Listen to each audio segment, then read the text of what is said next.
Assalamualaikum warahmatullahi wabarakatuh. Selamat datang di channel Eksplorasi Sejarah. Bangsa Kanaan adalah bangsa yang menghuni wilayah Levant, yaitu wilayah yang melingkupi berbagai negara di zaman modern, seperti Israel, Palestina, Yordania, Lebanon, dan Suriah. Mereka bisa dikatakan sebagai penghuni paling awal wilayah tersebut. Bangsa Kanaan memiliki pengaruh besar pada kultur dan budaya Timur Tengah di periode zaman Perunggu, yaitu di sekitaran tahun 3100 sampai 1200 sebelum Masehi. Meskipun disebut bangsa, orang-orang Kanaan bukanlah satu negara yang bersatu, melainkan mereka terbagi menjadi beberapa grup, suku bangsa, kerajaan, dan negara kota yang memiliki institusi dan politik mereka sendiri. Mereka sama seperti bangsa Yunani kuno, yang terbagi menjadi beberapa kota negara seperti Sparta, Athena, dan Korinth, tapi tidak bersatu menjadi satu negara seperti Yunani di saat ini. Contoh kota-kota bangsa Kanaan adalah kota Byblos, kota Yeriko, kota Ebla, Java, Hebron, dan lain-lain. Mereka juga bisa dianggap sebagai nenek moyang bangsa Fenisia dan bangsa Filistin, di mana nama Palestina diambil. Bangsa Israel juga kemungkinan merupakan keturunan dari bangsa Kanaan kuno. Bangsa Fenisia sendiri akan menjadi bangsa yang terkenal dengan kekuatan maritim mereka dan sempat menjadi penguasa Laut Mediterania. Mereka mendirikan kota Kartago yang nantinya akan menjadi musuh bebuyutan bangsa Romawi kuno di awal kebangkitan mereka.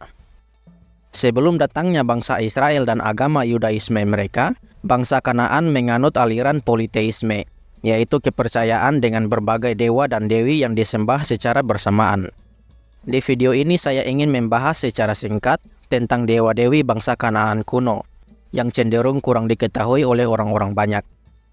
Setiap kota dan suku Kanaan sendiri memiliki dewa pelindung dan versi dewa tersendiri, seperti dewa Baal, yang memiliki versi berbeda tergantung dari negara kota atau suku tertentu. Ayo kita bahas dewa-dewi mereka satu persatu. Salah satu dewa paling terkenal dari bangsa Kanaan adalah dewa Molok. Kata Molok sendiri memiliki arti penguasa atau raja.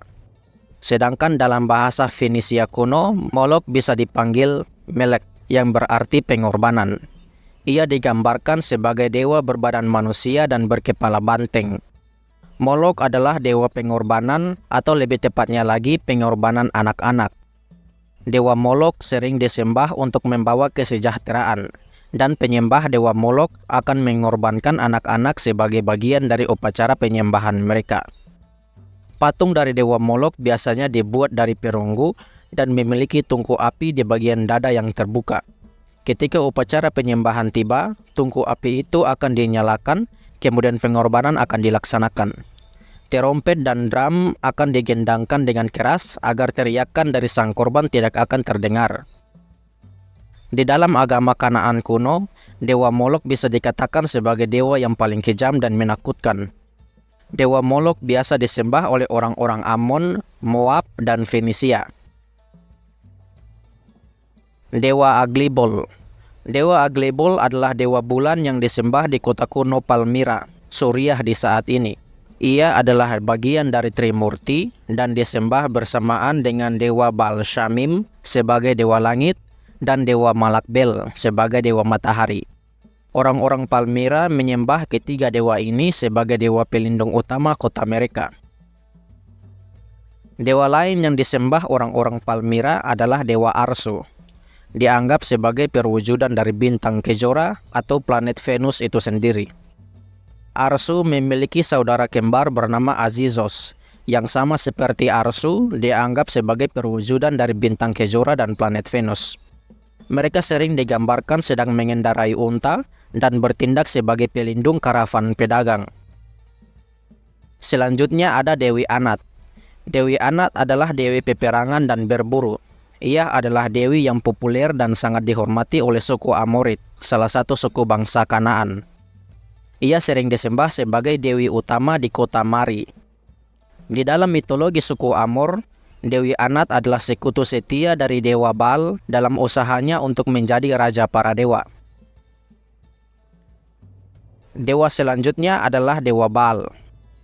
Baal adalah dewa kesuburan, hujan, angin, cuaca, badai, petir, musim, perang, dan pelayar.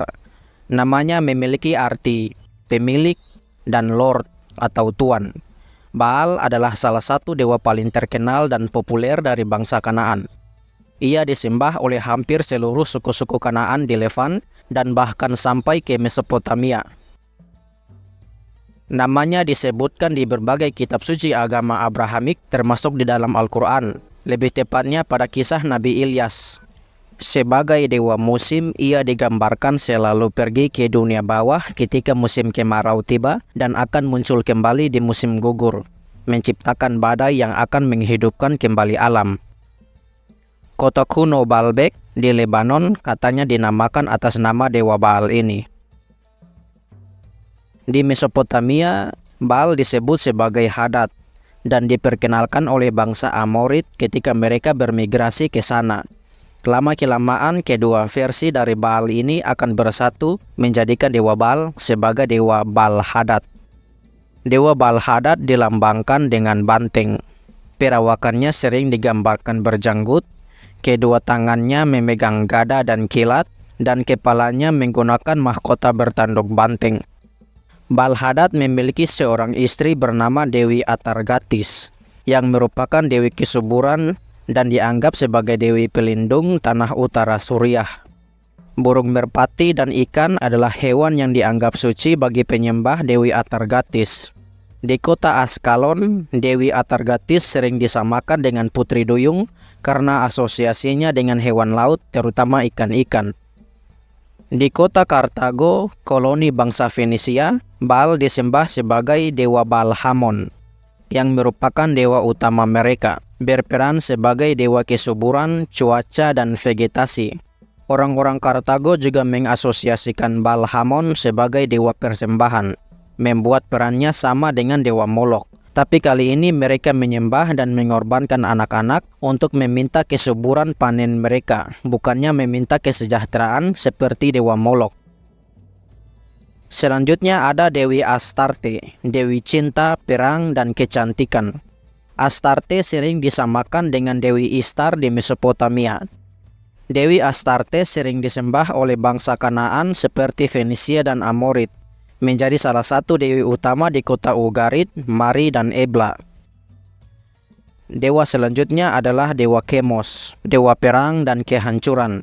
Ia adalah dewa utama dari suku Moab, sekaligus berperan sebagai dewa pelindung kota mereka. Salah satu raja kota Moab yang bernama Mesha membuat prasasti yang didedikasikan kepada Dewa Chemos sebagai persembahan dan wujud terima kasihnya karena kemenangannya di medan perang. Di dalam prasasti itu, Raja Mesha menuliskan, "Saya membuat tempat tinggi ini untuk Dewa Chemos di Kerihoh, tempat tinggi keselamatan karena ia menyelamatkan saya dari segala musuh dan membuat saya menang atas seluruh musuh saya." Selanjutnya ada Dewi Arsai, dewi yang disembah di kota Ugarit. Arsai diasosiasikan dengan dunia bawah dan air tanah. Dewi Arsai merupakan putri dari dewa Baal. Arsai bersamaan dengan Talai dan Pidrai adalah tiga putri dari dewa Baal. Selanjutnya ada Dewa Kotar, dewa pengrajin. Ia bertugas sebagai arsitek para dewa, pengrajin, dan ahli sihir. Populer disembah oleh orang-orang Ugarit dan Amorit. Katanya Dewa Kotar juga sering menjadi pendiri kuil-kuil para dewa yang lain. Contohnya seperti ketika Dewa El memerintah Kotar untuk membuat kuil bagi Dewa Yam. Di dalam mitologi, ia membantu Dewa Baal melawan seorang dewa laut dengan membuat senjata, dan dengan senjata itu Baal berhasil di dalam pertempurannya. Dia juga pernah memberikan hadiah berupa busur panah kepada seorang manusia biasa bernama Akkad. Selanjutnya ada Dewi Sapsu, dewi yang bertugas sebagai pembawa pesan bagi para dewa-dewi bangsa Kanaan. Selain dari itu, ia juga bertugas sebagai Dewi Matahari. Dan semakin lama perannya kemudian menjadi pembawa pesan bagi satu dewa saja, bukannya dewa-dewi yang lain. Dewa itu adalah El, raja para dewa, dan sekaligus merupakan ayah dari Dewi Sapsu. Dewa selanjutnya yaitu Dewa Yam, perwujudan dari laut dan sumber air, baik itu air tawar maupun air asin. Di dalam mitologi, dewa Yam dan Baal dipilih oleh dewa tertinggi El untuk saling bertarung demi memperebutkan tahta raja para dewa. Dewa Baal menerima bantuan dari berbagai dewa termasuk dewa Kotar sebelumnya yang membuatkan senjata kepada Baal yang berhasil mengalahkan Yam dalam pertempuran mereka. Dewa selanjutnya adalah dewa El. Dewa El bisa dikatakan merupakan dewa paling tertinggi bagi bangsa Kanaan dan suku-suku penerus mereka. Namanya sendiri di dalam bahasa Ibrani kuno berarti Tuhan atau makhluk ilahi. El berperan sebagai King of the Gods atau Raja para Dewa dan seringkali disembah sebagai pencipta manusia dan alam semesta serta penguasa langit dan bumi. Konon katanya Dewa El adalah sumber kata dari Elohim, Tuhannya bangsa Israel kuno. Dewa El memiliki seorang istri bernama Dewi Aserah. Dia disebut sebagai Lady Day atau Nyonya Hari dan bertugas sebagai Dewi Kesuburan. Aserah dianggap sebagai ibu dari segala hidup bersamaan dengan El sebagai ayah dari segala hidup. Mereka berdua, El dan Aserah, pernah disembah oleh orang-orang Israel kuno sebelum datangnya nabi-nabi mereka. Di dalam mitologi, El dan Aserah memiliki 70 anak dari pernikahan mereka. Selanjutnya ada Dewa Mot. Dewa Mot dalam bahasa Semitik kuno berarti mati. Dia adalah dewa kematian, gersang, tandus, dan penguasa underworld atau dunia bawah. Sering disembah oleh bangsa Ugarit dan Fenisia, keturunan dari bangsa Kanaan. Di dalam mitologi, ia adalah salah satu dari 70 anak dewa El dan Aserah. Mot dan Baal seringkali bertengkar dengan satu sama lain. Hal ini karena Mot melambangkan kegersangan, sedangkan Baal melambangkan kesuburan. Keduanya selama-lamanya akan bertarung satu sama lain. Pertempuran mereka katanya melambangkan pergantian antara musim panen dan musim tanam. Selanjutnya ada Dewa Gad. Di dalam kitab Ibrani, Dewa Gad dianggap sebagai dewa keberuntungan dan disembah oleh orang-orang Aram atau Aramean. Dan dewa bangsa Kanaan terakhir yang ingin saya bahas secara singkat adalah Dewa Melkart. Melkart adalah dewa kekuatan dan mewakili para pahlawan. Ia adalah patron deity atau dewa pelindung dari kota Tyre. Di dalam mitologi, ia adalah anak dari Dewi Astarte, dewi perang dan kecantikan.